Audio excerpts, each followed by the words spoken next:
প্রধান নির্বাচন commissioner AMM Nasir Uddin জানিয়েছেন, আনুপাতিক পদ্ধতি বা পিআর পদ্ধতিতে নির্বাচন সংবিধানে নেই।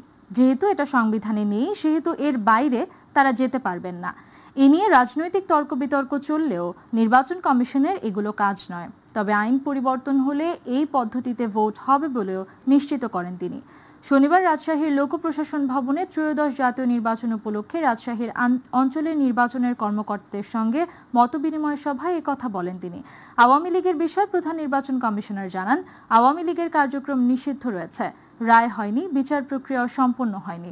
যদি আওয়ামী লীগের বিষয়ে কোনো রায় হয়, সেটা দেখেই দলটির বিষয়ে সিদ্ধান্ত নেবে কমিশন। সিইসি বলেন, যারা অতীতে ভোট কেন্দ্র দখল করে অনিয়ম করেছে, তাদের স্বপ্ন এবার বাস্তবায়ন হবে না। যারা অস্ত্রের ব্যবহার করে ভোটে জয়ী হওয়ার চেষ্টা করবেন, তাদের জন্য দুঃসংবাদ রয়েছে। সিইসি এও স্পষ্ট করেছেন, বর্তমান সরকার নির্বাচনের বিষয়ে কোনো চাপ দেয়নি। চাপ দিলে তিনি পদত্যাগ করবেন এবং চেয়ারে থাকবেন না। পিআর পদ্ধতি তো বিভিন্ন রাজনৈতিক দল দাবি করতেছে, এটা তো আমাদের কনস্টিটিউশনে নাই, আর কোনো আইনেও নাই। আমরা শাসনতন্ত্র এবং আইন দ্বারা গাইডেড, এর বাইরে আমরা যেতে পারি না। যদি এইরকম কোনো আইন হয়, পিআর পদ্ধতিতে ওই জন্য যে কোনো আইন হয়, শাসনতন্ত্র যদি পরিবর্তন হয়, সেটা একটা ভিন্ন প্রসঙ্গ।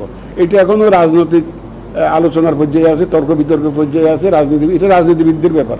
আমি এর মধ্যে ঢুকতে চাই না, ইলেকশন কমিশন এর মধ্যে ইনভলভ হতে চায় না।